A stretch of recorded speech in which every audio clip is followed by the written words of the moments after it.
Okay, so we are on chapter 9, and it's pretty heavily some reading here, so I'm going to get started with doing the reading myself. Um, I think what's happening in the book of Mark that I'm seeing is that he seems to repeat himself on what it means to be inclusive. And this chapter is about his lessons to the Gentiles. So I happened to do the chapter 7 lesson, which is almost identical in lesson form, but this time we're going to the Gentiles, and he's pretty much saying the same thing. So that's what I wanted to kind of say to start out here. So we're talking about, what is that sound over there that you got? I'm listening to it on Zoom because I can't hear other people. Okay. Okay. That's okay for now, but it might, hey, there's Penny. That might actually just disturb us, Jeremy, is all I'm saying, but you're okay. Well, I'll just have them. Just tune him out. You guys on Zoom, go ahead and speak out whenever you're talking here. So Mark 7, 1 through 13, the Pharisees and some of the teachers of the law who had come from Jerusalem gathered around Jesus and saw some of his disciples eating food with hands that were defiled, that is, unwashed. The Pharisees and all the Jews do not eat unless they give their hands a ceremonial washing, holding to the tradition of the elders. When they come from the marketplace, they do not eat unless they wash. So mark the terms marketplace, ceremonial washing, and they observe many other traditions, such as the washing of cups, pitchers, and kettles. So the Pharisees and teachers of the law asked Jesus, "Why don't your disciples live according to the tradition of the elders, instead of eating their food with defiled hands?"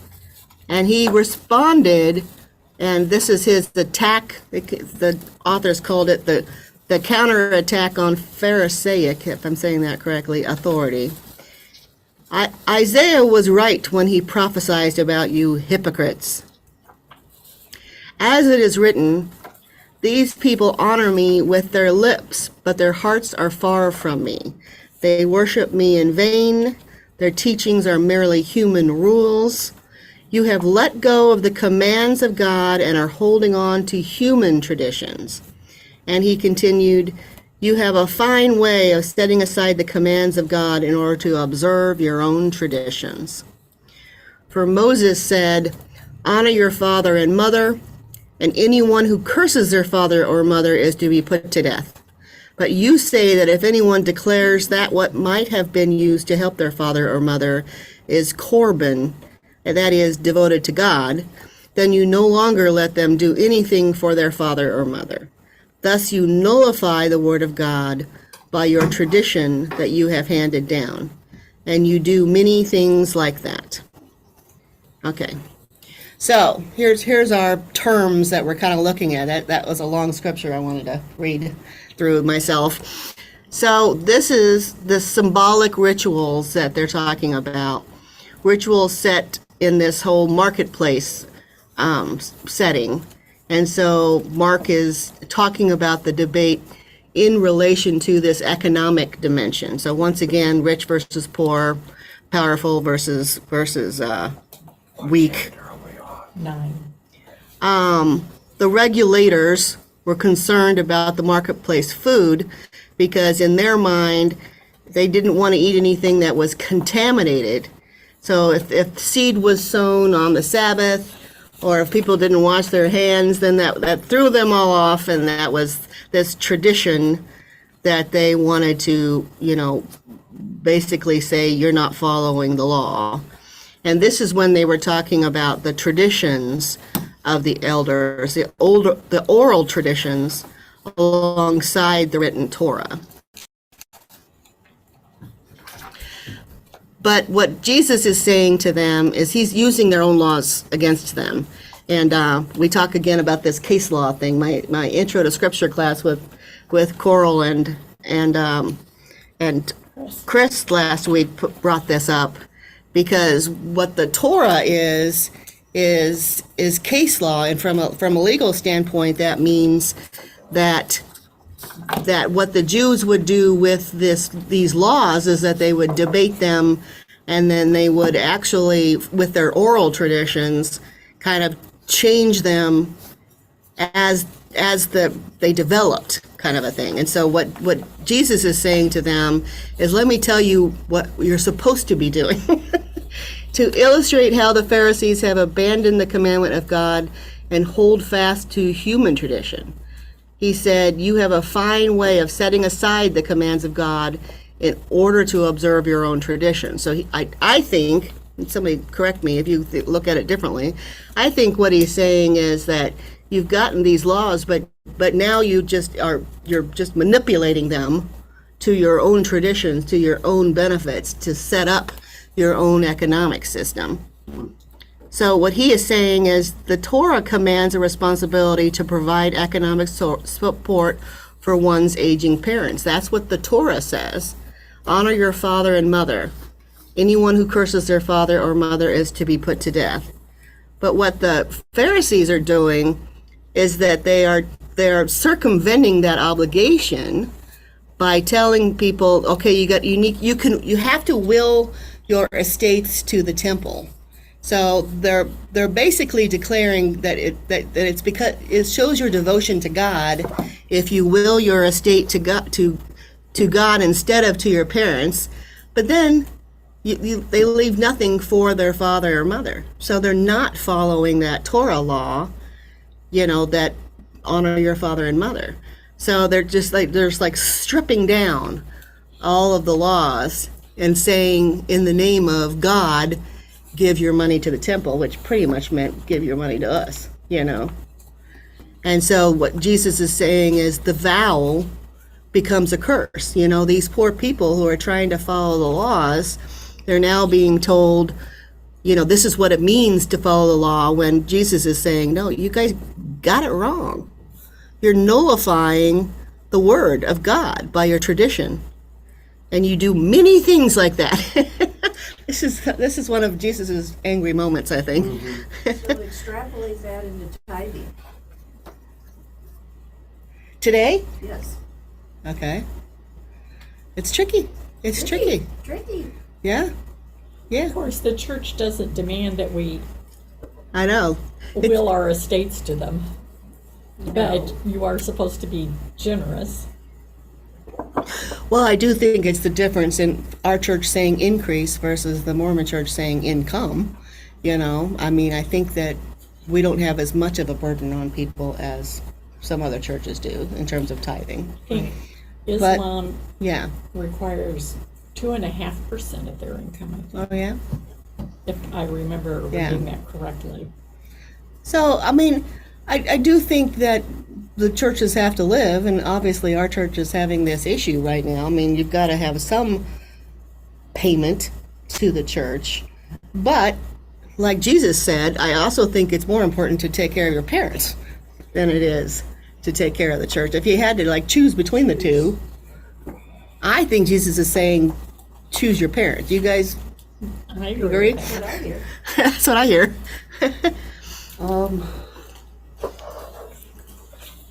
Well, it's like if you're choosing between, fulfilling an obligation to the church or allowing your parents to survive, you don't want them to starve. I think Jesus, he put a priority on the immediacy of those around him. So, And about honoring your parent. It's about the whole point of that Right. part of the law is to honor your mother and father, And so the priests were basically trying to say to the people, you're honoring your parents by giving to us, by giving to the church. And Jesus said, no, you're not. No, you're not. And you know better, Yeah, So A lot of them are really corrupt anyway. Well, that's true. The Sanhedrin members. That's right. That's really what Jesus was pushing back against. I mean, they created so many laws for their own oral traditions Well, that Jesus called them on it. I So was going to say in Matthew, there's a chapter where he called them hypocrites, I think at least 7 times. yeah, he called them hypocrites here. All right. So then go ahead, Dennis. Well, what was the incentive for the person to give their estate or whatever to the temple? Was it so they could turn around and say, "Look at me, see how good I am"?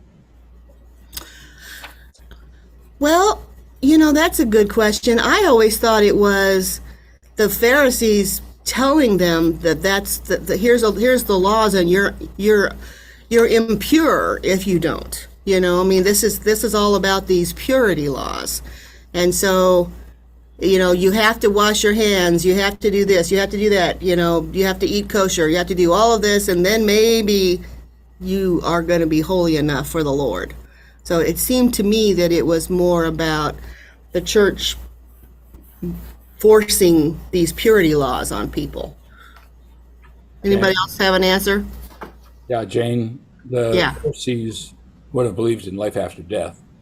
And so that may have been part of the motivation too. Leave your property to the temple, and that gives you more of an in with God after this life. Yeah. Hey, Ryan, can you see if you can figure out how to plug that? How do we plug this? The speaker isn't working, you guys, so Oh, no. I'm not sure what's going on. We're hearing you through my computer. See if it's plugged in. See what it's plugged into. Yeah, is that turned on? Is it this? Okay, so here. Yeah, that's not plugged in. Okay. Now let's try it. Talk again, Jonathan. Okay, I was simply saying the Pharisees, unlike the Sadducees and others, believed in life after death. And so part of the motivation may have been leave your estate to the temple. That guarantees you brownie points for the hereafter. And that's kind of what happened later on. I mean, it's interesting that Jesus is having this battle with his Pharisees right now, but later on in the early Christian church, that's pretty much exactly what the Roman priests and the Roman Bishops. pope, whatever they were called themselves back then, that's what they were saying too. So he's got this same lesson for all of them. So Jesus now is saying to the crowd, listen to me, everyone, and understand this. You got something? All right. Listen to me, everyone, and understand this. Nothing outside a person can defile them by going into them. Rather, it is what comes out of a person that defiles them. So he is turning the purity laws on their head here.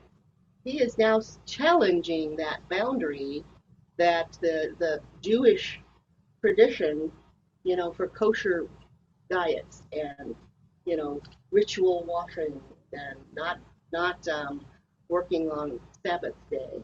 He's saying to these people, that's not what the purity laws were meant for.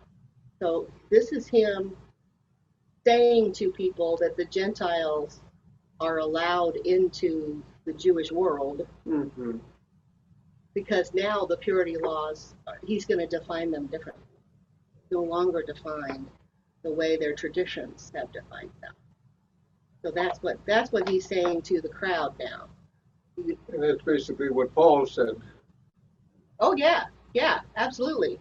That's what I was thinking too. Paul's teachings are very in line with this, and he was speaking to the Gentiles too. So we're setting up this debate that probably went on for 100 to 300 years, where the Jewish Jesus followers and the Gentile Jesus followers were becoming Christian. That's what's happening here, The Petrines and the Paulines. Exactly. We've got our books that we've got to talk about. What does it mean to be a Christian? And Jesus is clearly saying, in terms of Mark's interpretation, that you do not have to be the perfect Jew to follow Jesus, to follow God, to be pure. That's what he's trying to say. Yeah. Well, I've got a lot of thoughts that are not fully formed. I guess any organization to have a certain identity has to say, what are we about? Mhm. What do we say yes to, and what do we say no to? Because, you can't define yourself by saying we are everything and nothing. It's like we have certain parameters, Sure. and how permeable are our borders, and how inclusive is. Well, and are the laws created to exclude, or are they created to include? Mhm, And at this time, and we're talking about first century Jewish people, they were creating their oral tradition mhm. to follow, even it seems pretty basic, honor your father and mother, but what they were doing is that they were creating traditions around Mhm. those laws to exclude. Yeah. And that's what Jesus is calling them on. Well, and I was going to say it's someplace in the Gospels, and I don't know if it's in Mark, but Jesus declared that the laws were supposed to help the people, not the laws were supposed to oppress the people. That's right. That's right. Yeah, we had that. Mark had said that before. So, moving on. Sorry, guys, I talk fast, so I'm going to read the scriptures. After he had left the crowd and entered the house, his disciples asked him about this parable. Are you so dull? He asked. Don't you see that nothing that enters a person from the outside can defile them? For it doesn't go into their heart, but into their stomach, and then out of the body. So he is declaring that all foods are clean. And he is also saying it's this metaphor. The physical body is a metaphor of the body politic. What do you guys think of this one? I mean, it was interesting because the parable is about eating the food itself, the kosher food. But what Mark is saying and what our authors are saying is that it's taking that food, in quotations, to the next level to say it's all about the food that you feed yourself, feed your soul kind of stuff. Contamination can only come from within the body. So it's once again, I think he's talking about this inclusion versus exclusion, both in physical and metaphysical ways. Is that what you guys thought when you saw the word body politic in there? Well, when I first heard this scripture being read, sorry, but I thought that advice to wash your hands and wash the food. Mhm. That makes perfect common sense to me. Yeah. That's proper hygiene. Hello. Well, I think that they were going beyond the hygiene part of it and looking at the ritualistic part. Was it that more than just washing your hands? So that's my understanding of that. It was more along the lines of the ritual rather than just cleanliness. I will say when I went to my in-laws' Seder, they didn't usually ritually wash their hands for every meal, but for the Seder, those who wanted to could do a ritual washing. So it was about the ritual and not the washing. Yeah. Yeah, I think that's what I think. Yeah, I agree with you, Dorothy. I mean, obviously, Yeah. We got to keep our hands clean. And they kept their home kosher, so they would, and I don't know what kind of mikveh they call washing the utensils in your, instruments of cooking. But the But middle yeah. in-laws keep a kosher house because when their young daughter was growing up, she wanted to keep kosher, so they tried it for a while, and it stuck. Well, yeah, and remember, even now, I mean, there's many different types of Jews now, and in the kosher world, everything has to be separated. You think about the difference. When we talk about cleanliness, it's like if the food is in the wrong cabinet, all of a sudden that food is tainted, and it's They like, have to re-wash their, yeah, re-kosher the, If the meat and the milk are in the same Yeah. house. Yeah. oh, well, now they that's don't do that. that's the ritual That's of, going I too think far. that's the ritual of cleanliness Yeah. that he's talking about here. Yeah. It's like, my gosh, people, Well, you're going a little too far. yeah, well, I guess the question is, is Jesus saying that all kosher laws were uninspired and were, contrived by humans and God had nothing to do with it? Or is he saying, well, you guys have taken it too far? I mean, as somebody who I have obsessive compulsive tendencies, and so you can take something good and make it tyrannical Yeah. if you obsess over. You're like, okay, Yeah. this you've overjumped the banks of this river here, because it's like, I think, well, I heard some of the kosher laws described by an Orthodox Christian, and they have a lot more to say about symbolism, and he was talking about how, don't mix fibers. That is stupid advice. What has that to do with anything? Why? Well, he was talking about the purity and holiness of God, Yeah. and how we are to be set apart. Right. And you set apart the Sabbath, as a day that's holy, where you're not busying yourself with industry. Yeah. And you set this apart for God, and you set this apart for God. And God is holy and set apart. Moses experienced God through the burning bush on the mountain, and he took his sandals off. Why did he have to take his sandals off? But it's about that. Yeah. It's about kind of the posture that you relate to a holy God. Well, and it's about the spirit of the law. This is what I say from my legal perspective too. Yeah. I mean, we've got case law, and every motion that I draft, every brief that I write, I use case law for my argument. Mm-hmm. And what the courts try to do is that they hear my argument, they hear the other side's argument, and they look at the same cases. Everybody's looking at this case law, and you're trying to find the spirit of that law.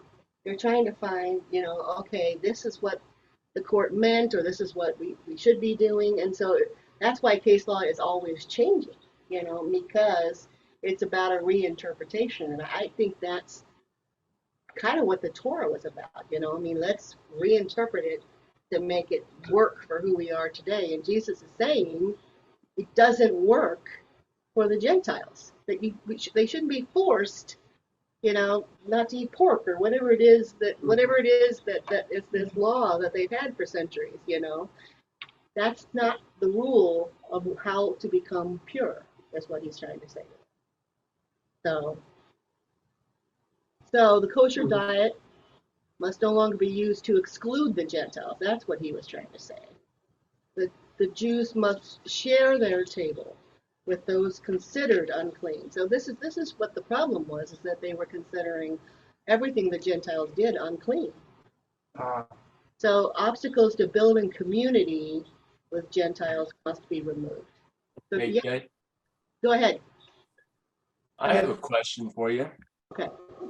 I read that where in my Bible it said where Jesus declared all the foods clean, but it always puzzled me if he said that. Why was there the story in Acts where Peter sees the sheep with the four corners let down, and he has to be told that he can eat those things? It always seemed like, hadn't he already heard that? Well, and if you believe Mark, I mean. yeah, I do think it comes down to, once again, that distinction that we've been learning about the Patrines versus the Paulines. I think Peter, at least the symbol of who Peter was trying to kind of hold on to some of those Jewish traditions. So they had to keep kind of battling that out. I think this was a battle for quite a while, of which group of people are the proper Christians. You've got Paul saying, let's include everybody. but maybe you have Peter still struggling with that. That's how I look at it. Okay, that's a good point. You're saying that Mark was a Pauline Yeah. and Peter stayed in, of course, he was the Petrine because he was Peter. Yeah, this sounds a lot like a Pauline to me. You guys all agree? Yeah. Well, I have a comment. Okay. So Jesus didn't tell the Jews that they had to eat everything, No. that they could, but so I imagine that the Jews kept their traditions. Sure. And for Paul, the thought of eating pork or shellfish was just abhorrent to him. Paul or Peter? You mean Peter, I'm sorry, Peter.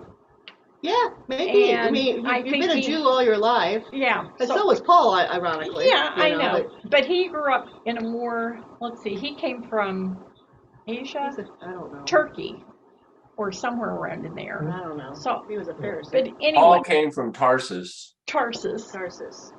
So I think for Peter, he had to be shown that, you can eat these things. You may not want to, but if they serve it, you sort of like my mother. If you serve it at the table, you have to eat it. So the whole clean your plate thing. Yeah, well, and Brussels sprouts was never my favorite because they were all mushy, so it was really hard for me to finish those. There you go. Or mushy peas. So I think it was just to reinforce in Peter that this isn't going to make you unclean, and you may not like it, but if they serve it, you should consume. Well, what's interesting is when you look at the Bible in terms of historically what they were struggling with, this was a big struggle for them. How do we let these outsiders become a part of our group? We believe in Jesus. We believe he is our savior, but he's also a Jew, and so in the early days they were saying you've got to become a Jew in order then to become a Christian. And this is Jesus saying, nope, you don't. Gentiles should be included. And I like this phrase, the true sight of purity is the heart. It's not eating, it's not the body, it's within you. So here's our new purity code that he is giving us. He went on, what comes out of a person is what defiles them. For it is from within, out of a person's heart, that evil thoughts come. And then he writes this list of evil thoughts: sexual immorality, theft, murder, adultery, greed, malice, deceit, lewdness, envy, slander, arrogance, and folly. That's a pretty good list. Mm-hmm. All these evils come from inside and defile a person. So this list of vices redraws the lines of group identity. I like that phrase. It redraws the group identity, the ethnocentricity of the purity code before. Only the Jewish people could really understand it, quite frankly. I mean, it'd be like throwing us into the first century Jewish world and making us figure out all those rules, And then it's replaced by the rigor of collective ethical self-scrutiny. I like that. He's got a new purity code. So are those evils in priority order? I don't know. What I'm wondering, Jonathan, was what comes under folly? Folly. What is folly? Is that having fun? No more fun days for us. Folly. That's an interesting word, folly. Yeah. It's basically making foolish mistakes. Yeah. Mistakes. That's what I was thinking too. Folly is more like, you're having fun, but it's not going well, Foolishness comes up in the Bible, and it's not like it can be I made a silly mistake, or it could be I just ruined my life. It could be I wasted my life on the wrong thing. Yeah. So true. it's a very serious Yeah. thing to grapple with. Okay, so here's our story again. We had the story in chapter 7 of the woman. Remember the woman who asked Jesus to heal her daughter, and Jesus said, because of your faith, she is healed. So now we've got a lady from Syrophoenicia. I don't know how to pronounce it. The vicinity of Tyre. And so this is the Greek Gentile woman. And it's the same story. It's the same story. He left the place. He entered a house. As soon as he heard about them, a woman whose little daughter was possessed by an impure spirit, she came and she fell at his feet and begged him to drive the demon out of her. And Jesus pretty much says, okay, wait a minute. Somebody tell me if I'm interpreting this correctly. He actually said to her at first, all right, it's not right to take the children's bread and toss it to the dogs, which I think meant her. Yeah. And then he said, she replied, even the dogs under the table eat the children's crumbs. And so he learns the lesson, according to our authors. He learns this lesson from this devout woman. And so he says, you may go, for such a reply, you may go. The demon has left your daughter. And her child was lying on the bed and the demon was gone. So this is this, there's been a couple of times in our Bible where has Jesus learned the lesson again? And there's always seems to be dogs and crumbs and things involved in these stories. Dogs were not considered, being a dog was an insult, being compared to a dog. And we covered this. Oh yeah, Amy the lady who touched his garment, and this comes up. Yes, but what I'm saying is we had this exact same in the Hard Sayings of Jesus by Amy Jill Levine. This was one of the ones that we. Yes, that's exactly right.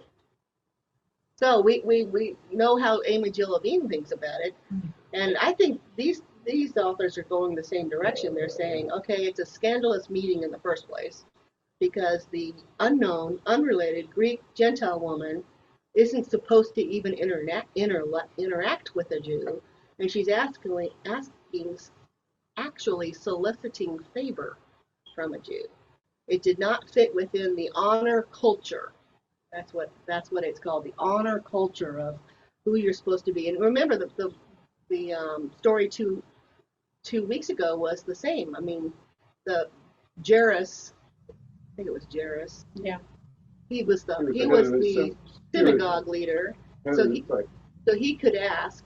But before Jesus could heal his daughter, this other woman who had been bleeding for 12 years stepped in and he healed her first. So it's that same concept here. So our authors are kind of pointing out that initially he rebuffs her, and she's the one that teaches him. She rebukes him. So what do you guys think of that concept? She is defending her people's right to sit at the table when she says even the dogs deserve the crumbs, which is kind of a theme in the Bible now. I mean, do we agree that it's Jesus learning the lesson? I've heard it kind of both ways, where the story is set up so that we as Christians can learn the lesson, but Jesus didn't, Does that make a difference for you guys? Yeah, I mean, even now, calling a woman a bitch, which is a female dog, is an insult. That is correct. It is. Yes. Yeah, I've heard certain interpretations that even suggest that Jesus was racist, that he was calling her that word that I'm not going to repeat. Now, I guess I bristle at that because I'd like to think that Jesus was not a sinful person. Right. But I mean, that's my interpretation. Now, I have a little bit of a liberal. My liberality would say I don't know if this it's in the Bible. I don't know if the scene actually happened, because rationally, who witnessed it? Right, and it's a metaphor. It's a parable still, so maybe it's and told in parable form. So I guess the way I see it, it troubles me. It's challenging, but I guess I see it. It could be Jesus learning a lesson, or it could be Jesus kind of, in a way, testing the woman, and just kind of, saying, all right, if I push back on you, how are you going to respond to that? Yeah. It could be him setting up the lesson. You know, as teachers do. Right. Yeah. Right. I was going to say the same thing, sorry. Yeah. Okay. Go ahead, Jim. I got a reflection on that. Okay. Jesus, as the Son of God, he knew what the reaction of the woman would be. And when he said this statement about the dog, he knew what her reaction would be. Okay. Yeah, that makes sense. Yeah. That So makes sense. So if he's saying that, then he never committed the sin in his life. He was the Son of God. He rewards her then for her rebuke and her faith. So that is him saying, not only to her, but to those around her, it was her faith that is teaching us. So it's Jesus setting up the lessons somehow, Right. you know. And so some, you know, the authors say, and I'm kind of with Jim. The authors say it could be that Jesus was, you know, he was in that privileged class, that Jewish male, you know. So maybe at first he was surprised by this Gentile woman who shouldn't have come up to him. You know, maybe he had an instant of, what the heck is she doing here? You know. But then he uses that lesson to say, this is a lesson for inclusivity, you know.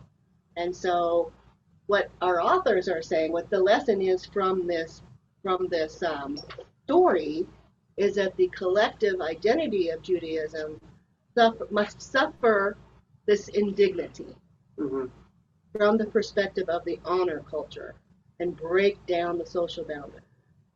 So now Jesus is saying, when he's talking about feeding the masses, it's not just to the Jews. Feeding the masses means feeding the Jews and the Gentiles. That's the point of the story. All are welcome at the table. It's a good lesson. Okay, so we got time for I think this is the last one. Then Jesus left the vicinity of Tyre and went through Sidon, down to the Sea of Galilee, and into the region of the Decapolis. There, some people brought to him a man who was deaf and could hardly talk, and they begged Jesus to place his hand on him.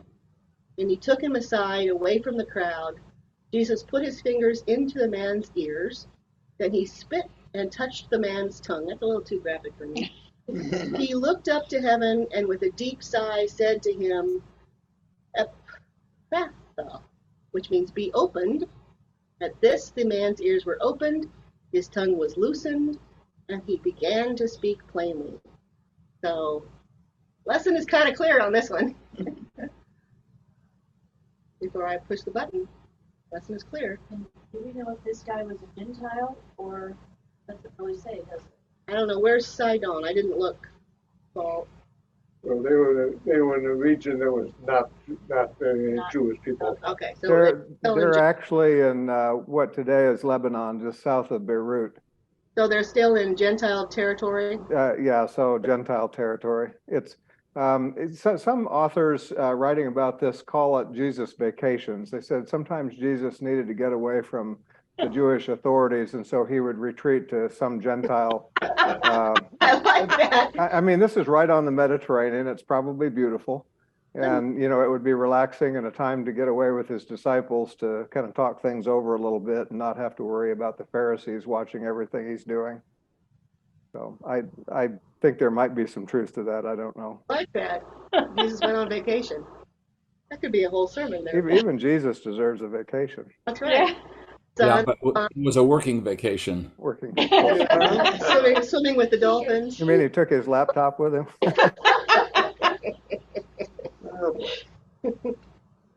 So, Jesus commanded them not to tell anyone, but the more he did so, the more they kept talking, which I thought was kind of funny. Yeah. So, you know, they're just all amazed that he makes the deaf hear and the mute speak. And so once again, this is Jesus saying, I think he's kind of like knocking on our heads saying, I am telling you to listen to me. I can make the mute speak. I can make the deaf hear. But he's trying to the Jewish and the Gentile people understand his lesson of inclusivity. That's what this story is for. He wants to bring people out of denial and into discipleship. So, he's knocking on the head and saying, I can make people hear. I can make people see. I can make people speak. That is the miracle of inclusiveness. So, going back to our world. This woman, the Phoenician woman, is marginalized. And this is kind of what our authors in our book say to this mountain. They're really emphasizing, and I like reading Mark this way, is that they're emphasizing that he always sets up his stories with the marginalized and the privileged. And then it's the marginalized person who has the faith to teach the privileged people what to do and say. And I think, especially in that first century Jewish society, that was shocking to them. I can't learn anything from a Samaritan, from a Phoenician, from a Gentile, or whatever person he puts in there that is this marginalized person. So that's kind of why our authors are saying, Jesus was a Jewish male. So in that sense, he was privileged. He was listened to. He was 12 years old, and the rabbis were listening to him in the temple. I'm not sure a 12-year-old girl would have been listened the same way. I'm thinking no, So she's marginalized by class, race, gender, and sexual orientation. This is the classes that we have in our society today that marginalizes people. And we talked about this several times in this class, is that this is kind of the whole, it's the Me Too movement, it's the Black Lives Matter movement, it's movements that are controversial today, and this isn't about our politics as we sit here today. What it's about is to try to recognize who we are in the privileged sense versus who the oppressed are in our own world. So I think we have time. If you look at page 44 and 45, I didn't write them all down because there's a lot.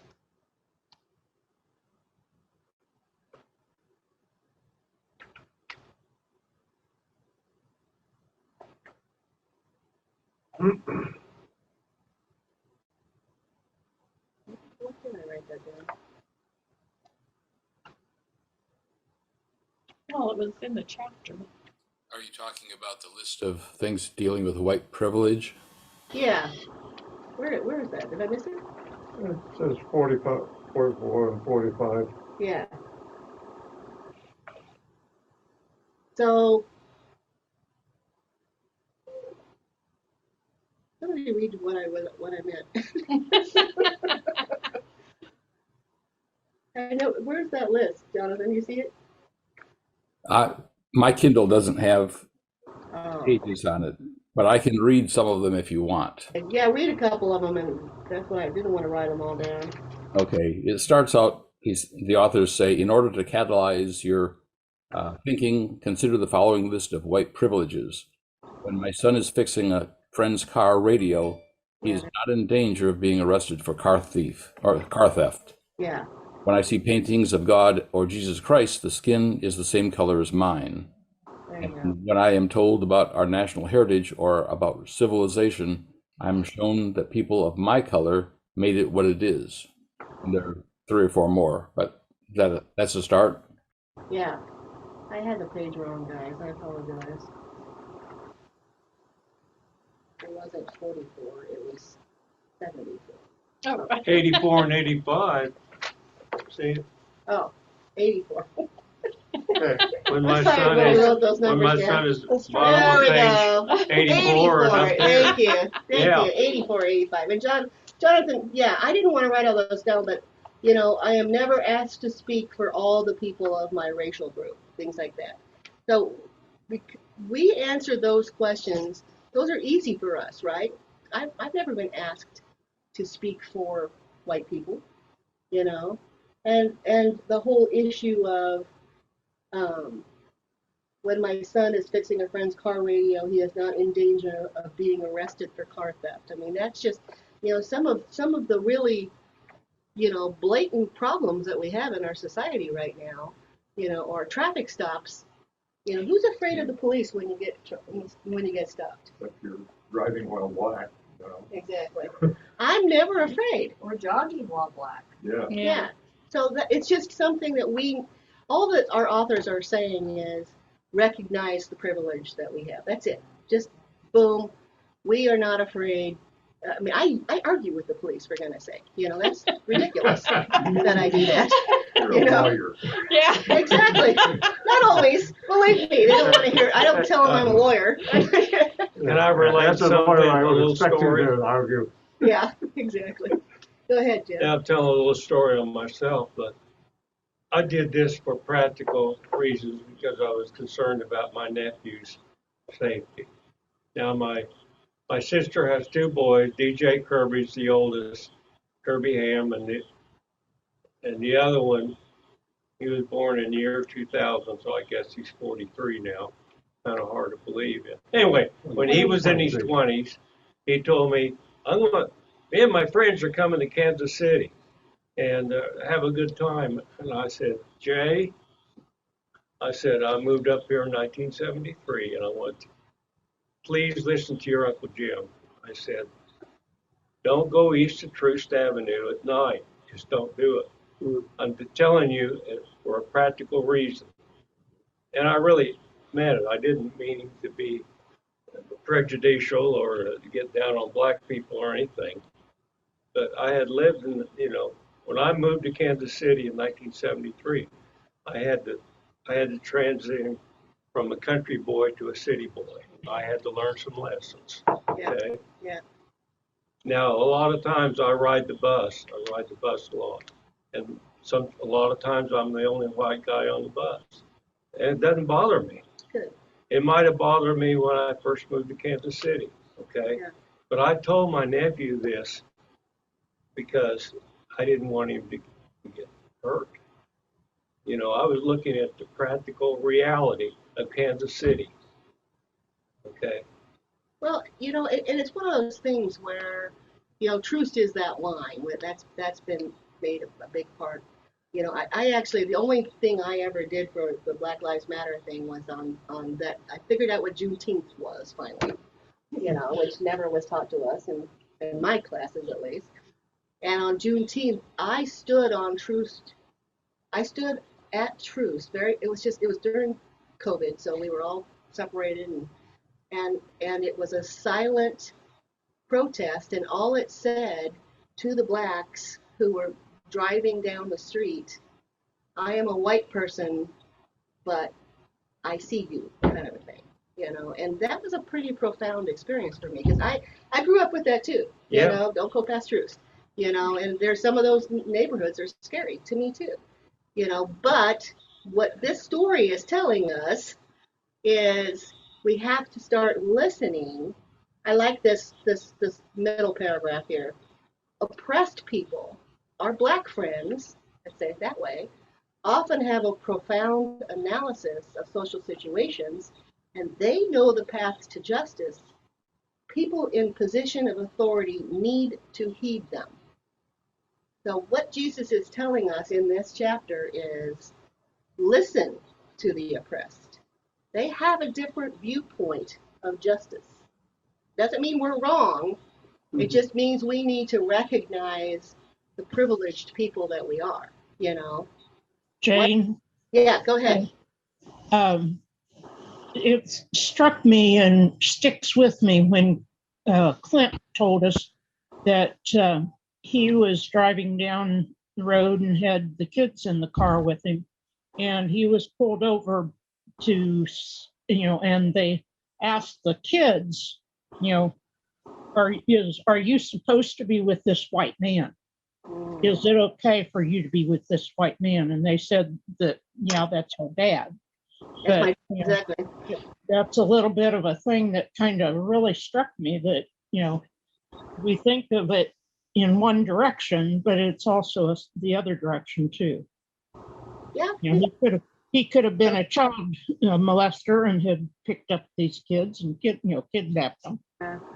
So it was good that It's kind of how people perceive the world, you know. So yeah, I would say Clint is in that category of the people who are misunderstood, you know, the oppressed. You know, I mean, he used to call his family his rainbow family because they all have different shades of color, which is really kind of beautiful when you think about it, you know. But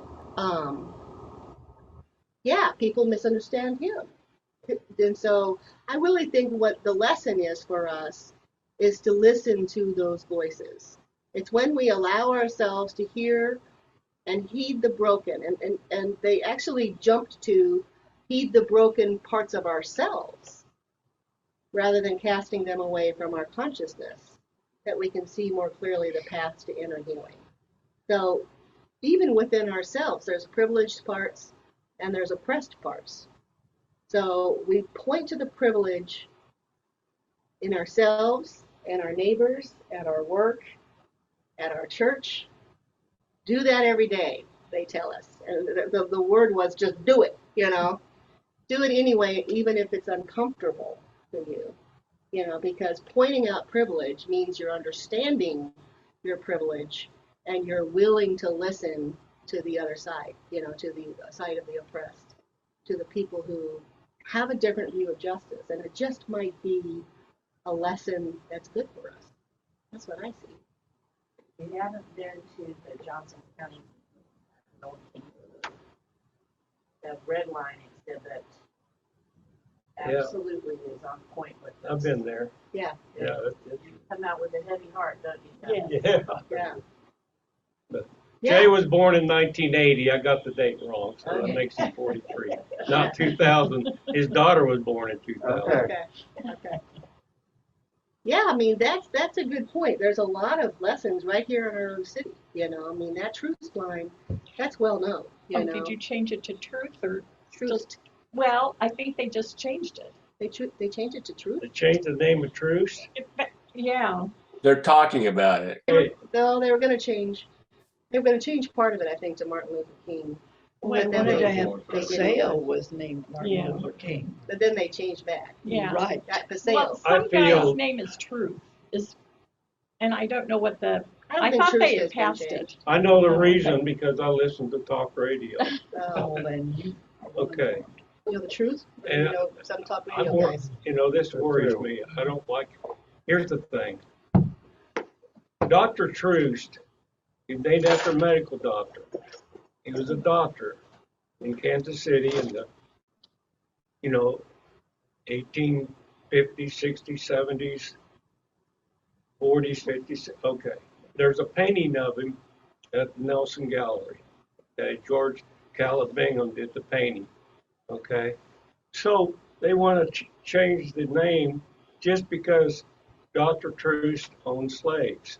Okay. Oh, okay. But they neglect to see all the good things that he did. Think of all the lives that he might have saved.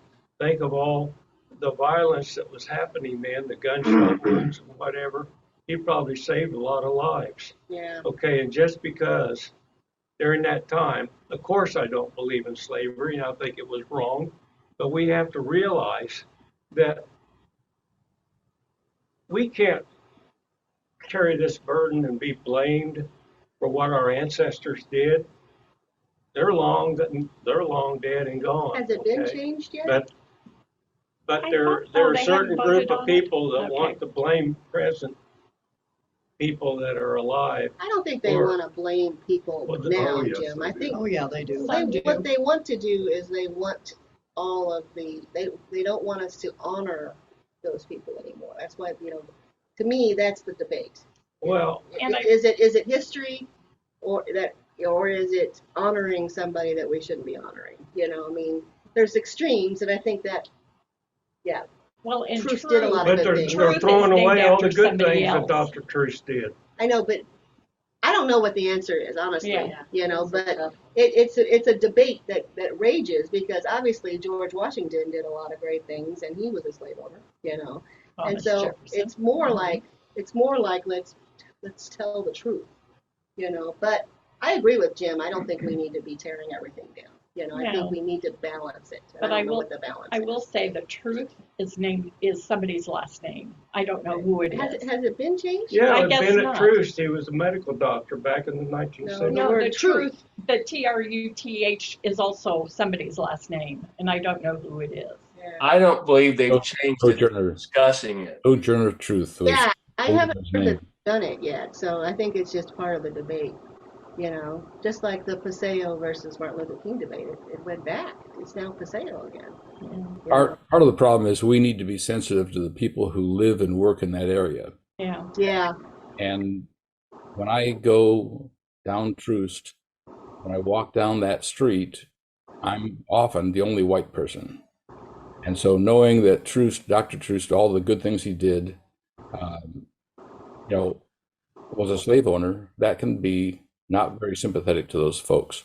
And I'm not saying, I don't believe we destroy history, but the name of a street ought to be up to the people who live on that street.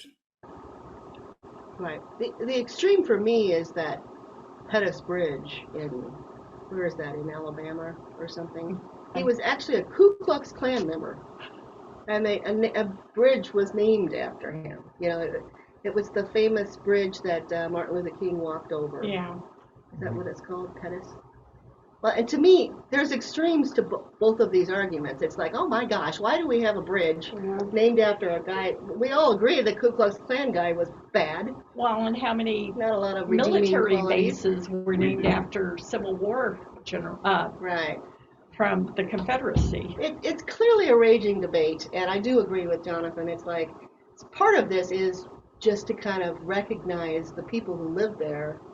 You know, we don't have to look at Troost every day. You know, most of us don't drive down there, you know. Not very often. So, Anymore. once again, the lesson is just be aware of your privilege. Yeah. That's it. Just be aware of it in your everyday life and listen a little bit more to the oppressed. That's it.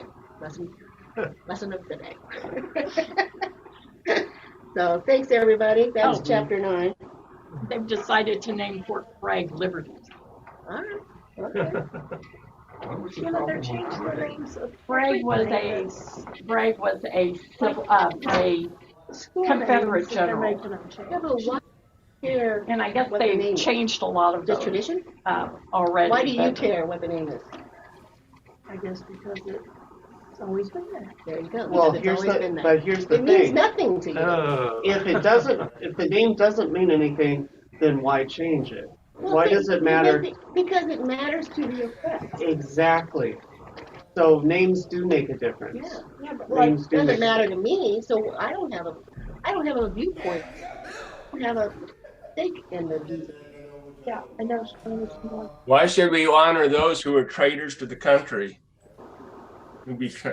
Yeah. who fought against the Union? And why are we honoring them? One of the thing was you don't go to Germany and see Hitler drive.